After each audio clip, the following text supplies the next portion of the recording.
महाराज, आपण प्रयत्नाची शर्थ करीत आहात, पण कुणासाठी? राणी साहेब, दिल्ली इलाही निजामशाहीसाठी.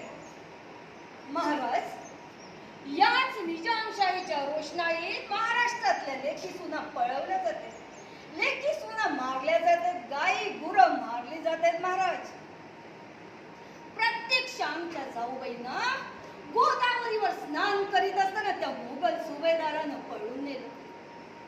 काय करीत होत्या तेव्हा तुमच्या मराठ्यांच्या तलवारी? राणी साहेब याच गोदावरीवरून प्रभू रामचंद्रांची सीता त्या रावणानं पळून नेलीच. हो महाराज, पळून नेली, पण त्या सीतेला सोडून आणलं ते प्रभू रामचंद्रांनी. हताश नाही झाले ते. राणी साहेब, आमचे बंधू खेळोजी राजे यांनीही त्यांच्या पत्नीला सोडून आणलंच की.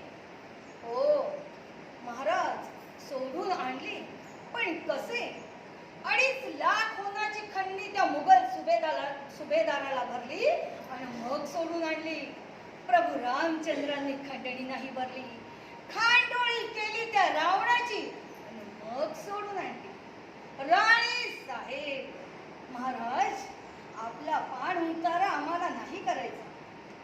आणि महाराज, अशा प्रचंड दिग्विजयाची स्वप्न तुम्हाला कधी पडतच नाहीत का? महाराज, पडतात राणी साहेब, आम्हाला हे स्वप्न पडतात, पण आम्ही करावे तरी काय?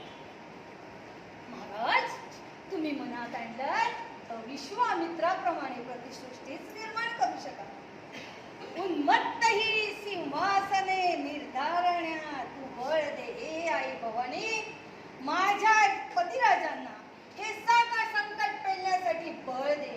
महाराज, तुम्ही एक वेळ आमची साथ सोडली तरी चालेल, पण स्वराज्याची साथ कधीच सोडू नका. महाराज, हे आई भवानी, हे हिंदवी स्वराज्य घडण्यासाठी माझ्या पतिराजांना बळ द्या.